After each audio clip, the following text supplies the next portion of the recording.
Episode 15 की शुरुआत में जिशाओ की जब आंखें खुलती हैं तो वो देखती है कि उसके फादर को बहुत पेन हो रहा था और वो बार बार उसकी मदर को याद कर रहे थे। जिशाओ अपनी माँ को कॉल करने के लिए बाहर आती है, तभी गुवे भी वहाँ आता है। गुवे उससे कहता है, जिशाओ, जब मिस्टर लिन आराम कर रहे होते हैं तब तुम्हें भी आराम करना चाहिए। गुवे जिशाओ के लिए मेडिसिन लेकर आया था, लेकिन जिशाओ बार बार अपनी मदर को फ़ोन ट्राई कर रही थी। जब उसकी माँ फ़ोन उठाती हैं तो वो बहुत थकी हुई साउंड कर रही थी और वो बहुत नींद में थी। जब वो ठीक से बात नहीं कर पाती तो जिशाओ तुरंत टैक्सी लेकर घर के लिए निकल जाती है। गुवे भी उसके पीछे पीछे जाता है। जब जिशाओ अपने घर की डोरबेल बजाने ही वाली होती है तभी गुवे उसका हाथ पकड़ लेता है और उससे कहता है, तुम्हारी तबीयत ठीक नहीं है, अपनी माँ को आराम करने दो और तुम मेरे साथ चलो। गुवे उसे गोद में उठाकर अपने रूम में ले आता है जहाँ वो सो गई थी। जब उसकी आंखें खुलती हैं तो वो गुवे से कहती है, मेरी माँ कैसी हैं? गुवे कहता है, वो बिल्कुल ठीक हैं, उन्हें कोल्ड हो गया था। उनसे मिस्टर लिन को भी कोल्ड ना हो जाए, इसी डर से उन्होंने 2 टैबलेट्स खा ली, जिस वजह से वो बहुत गहरी नींद में है। उन्हें आराम करने दो, जब वो उठेंगी तो वो ठीक हो जाएंगी। जिशाओ कहती है, मेरे फादर वो हॉस्पिटल में अकेले हैं। तभी गुवे कहता है, शाओ वे ड्यूटी पर है, मैंने उससे कह दिया है कि अगर तुम्हारे फादर को थोड़ी सी भी प्रॉब्लम होगी तो वो तुरंत मुझे इन्फॉर्म कर देगी, तुम चिंता मत करो। जिशाओ कहती है, थैंक यू डॉक्टर गु, मैंने यहाँ आकर आपको परेशान कर दिया होगा, मैं अब चलती हूँ।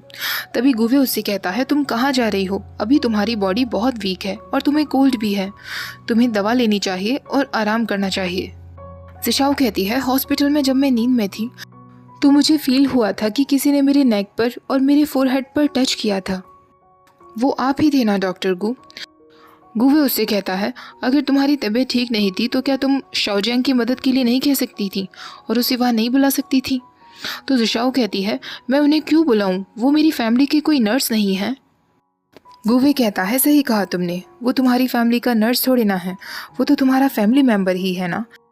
जब तुम दोनों एक दूसरे को इतना पसंद ही करते हो तो फिर बात आगे क्यों नहीं बढ़ाते? तभी जिशाओ गुस्से में कहती है, किसने कहा मैं उन्हें पसंद करती हूँ, मैं किसी और को पसंद करती हूँ। दोनों बिल्कुल शांत हो जाते हैं। गुवे उसे मेडिसिन देता है। जिशाओ को भी थोड़ा ऑकवर्ड फील हो रहा था तो वो गुवे को वहाँ से जाने के लिए कह देती है और ब्लैंकेट ओढ़कर सो जाती है। गुवे भी मुस्कुराते हुए वहाँ से चला जाता है और उसके लिए हेल्दी फूड बनाने लगता है। गुवे वापस आता है और अपने हाथों से उसे वो पॉरिज खिलाता है जो वो बना कर लाया था। लेकिन थोड़ा सा खाने के बाद ही जिशाओ कहती है, ये बहुत टेस्टलेस है, मुझे नहीं खाना, मैं सोना चाहती हूँ। गुवे जब वहाँ से जाने लगता है तो जिशाओ उसका हाथ पकड़ लेती है और उसका हाथ पकड़कर ही सो जाती है। काफ़ी टाइम तक गुवे उसी पोजीशन में बैठा रहता है जिस वजह से उसकी पूरी बॉडी अकड़ जाती है। जिशाओ की जब आंखें खुलती हैं तो वो तुरंत गुवे का हाथ छोड़ देती है और उससे माफ़ी मांगती है। गुवे उसे अपने कुछ कपड़े देते हुए कहता है, तुम्हें सोते वक्त बहुत पसीना आ रहा था, तुम जाकर शावर ले लो। जिशाओ तुरंत कपड़े लेकर वहाँ से चली जाती है। शावर लेने के बाद जिशाओ को पूरी बॉडी में इचिंग होने लगी थी और जब वो मिरर में चेक करती है तो उसके फेस पर बहुत सारे रैशेज हो गए थे। वो बहुत ज़ोर से चिल्लाती है और रूम की तरफ भाग जाती है। गुवे भी उसके पीछे जाता है। जिशाओ अपना फेस छुपाने लगती है। गुवे उससे कहता है, मुझे देखने दो क्या हुआ है। गुवे जब उसका हाथ हटा देता है तो उससे कहता है, तुम्हें पीनट्स से एलर्जी है क्या? मैंने पॉरिज में पीनट्स डाले थे, मुझे माफ़ कर दो, मुझे नहीं पता था कि तुम्हें उससे एलर्जी है। जिशाओ रोने लगती है और उससे कहती है, मुझे मत देखो, मुझे पता है मैं बहुत अगली दिख रही हूँ। गुवे उसका हाथ हटाते हुए कहता है, ऐसा बिल्कुल भी नहीं है, तुम हमेशा लवली दिखती हो। जिशाओ और ज़ोर ज़ोर से रोने लगती है और कहती है, लवली का मतलब मैं प्रिटी नहीं हूँ। गुवे उससे कहता है, सिली गर्ल, मेरी नज़रों में तुम हमेशा प्रिटी हो। दोनों एक दूसरे को देखते रहते हैं। गुवे को जब रियलाइज़ होता है कि वो जिशाओ के कुछ ज़्यादा ही करीब आ गया है तो वो तुरंत उससे पीछे हटता है और उससे कहता है, मैं तुम्हारे लिए मेडिसिन्स लेकर आता हूँ। गुवे जब मेडिसिन्स लेकर वापस आता है तो जिशाओ ने दरवाज़ा बंद कर लिया था। गुवे उससे कहता है, तुम चिंता मत करो, मैं अंदर नहीं आऊँगा, तुम बस थोड़ा सा गेट खोलकर ये मेडिसिन्स ले लो। जिशाओ उससे पूछती है, डॉक्टर गु, अभी थोड़ी देर पहले जब आपने कहा था कि आपकी नज़रों में मैं हमेशा प्रिटी हूँ, क्या आप सीरियस थे? गुवे उससे कहता है, तुम कैट फैमिली की उस सबसे छोटी बिल्ली की तरह हो जो वैसे तो बहुत छोटी है लेकिन बहुत भयंकर और ज़िद्दी है। जिशाओ मुंह बनाते हुए कहती है, मैं कोई भयंकर या ज़िद्दी नहीं हूँ। गुवे उससे कहता है, जिशाओ, मेरी नज़र में तुम बहुत काइंड हो, बहुत स्ट्रांग हो, तुम्हारे अंदर वो करेज है जो मेरे अंदर कभी भी नहीं था। मैं तुम्हारी बहुत रिस्पेक्ट करता हूँ और सच तो ये है कि मैं तुम्हें बहुत पसंद करता हूँ। जब जिशाओ का कोई रिप्लाई नहीं आता तो गुवे गेट खोलकर अंदर चला जाता है और वो देखता है कि जिशाओ ऑलरेडी सो चुकी थी। वो उसके बालों को सहराते हुए उसे गुड नाइट विश करता है और बाहर आ जाता है। जिशाओ जब सुबह उठती है तो वो देखती है उसके सारे रैशेस गायब हो गए थे। वो बाहर आती है तो गुवे ऑलरेडी जा चुका था। गुवे ने उसके लिए एक नोट छोड़ा था जिसमें उसने लिखा था कि बड़े कंटेनर में मिस्टर लिन के लिए सूप है और छोटे कंटेनर में तुम्हारे लिए पॉरेज है जो तुम्हें ज़रूर खाना है। साथ में उसने एक फाइल भी छोड़ी थी जिसमें अब्रॉड ट्रीटमेंट को लेकर काफ़ी सारे पॉइंट्स थे। गुवे उससे कहता है इन पॉइंट्स को अच्छे से पढ़ना और फिर अपना डिसीजन लेना। अगर उसके बाद भी तुम मिस्टर लिन का ट्रीटमेंट अब्रॉड कराना चाहती हो तो मैं तुम्हें फुली सपोर्ट करूंगा। गुवे जब हॉस्पिटल में होता है तो उसे कोल्ड हो जाता है। दु वेंजुन उससे पूछता है कि उसकी तबीयत को क्या हुआ, तो गुवे कहता है कुछ नहीं, शायद एक छोटी बिल्ली से इन्फेक्शन हो गया है। गुवे ने जो भी कुछ मेंशन किया था जिशाओ वो सारी बातें अपने पेरेंट्स के साथ डिस्कस करती है और उन्हें समझाने की कोशिश करती है कि मिस्टर लिन का ट्रीटमेंट यहाँ बिल्कुल अच्छे से हो रहा है और उन्हें अब्रॉड जाने की ज़रूरत नहीं पड़ेगी।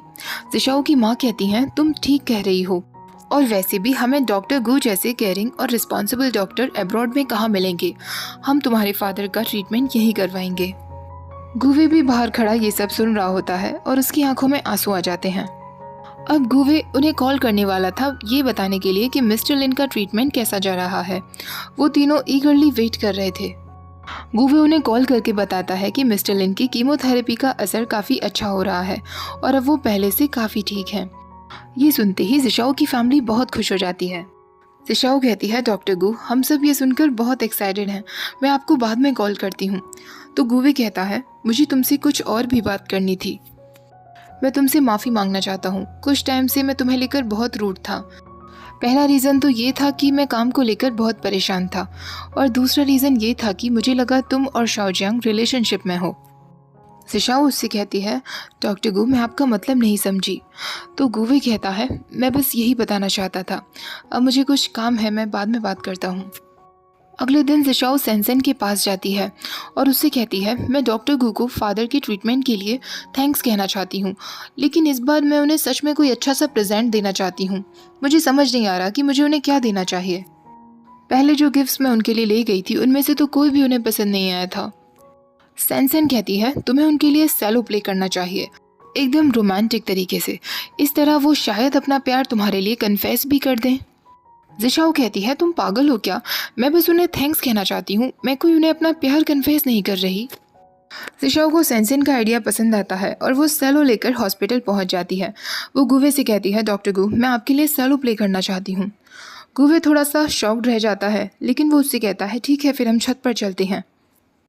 जिशाओ उसके लिए पोल्का प्ले करती है और कहने लगती है डॉक्टर गू मैं आपके लिए पोल्का प्ले कर रही हूँ जो बिल्कुल प्लेन और सिंपल होता है, बिल्कुल मेरे प्यार की तरह जो आपके लिए है।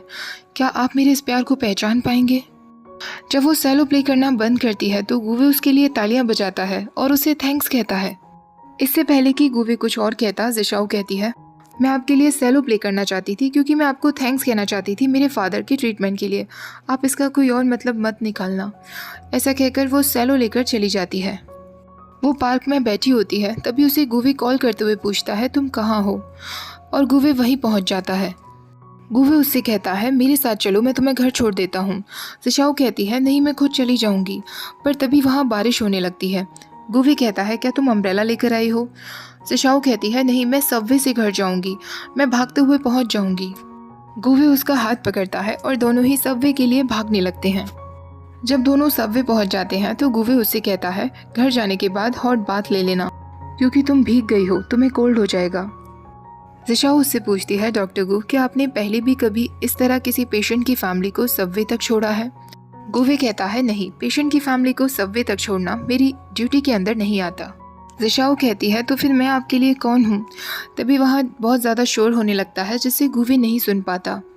गुवे उससे फिर से पूछने के लिए कहता है तो जिशाओ कहती है कुछ नहीं, मैं अब घर चलती हूँ। तो गुवे उससे कहता है एक सेकेंड रुको, मैं अभी आता हूँ। गुवे उसके लिए एक पेप्सी खरीदता है और उससे कहता है रास्ते में प्यास लगे तो इसे ज़रूर पी लेना। जिशाओ उसे बाय बोलते हुए निकल जाती है और यहीं पर एपिसोड 15 ख़त्म हो जाता है।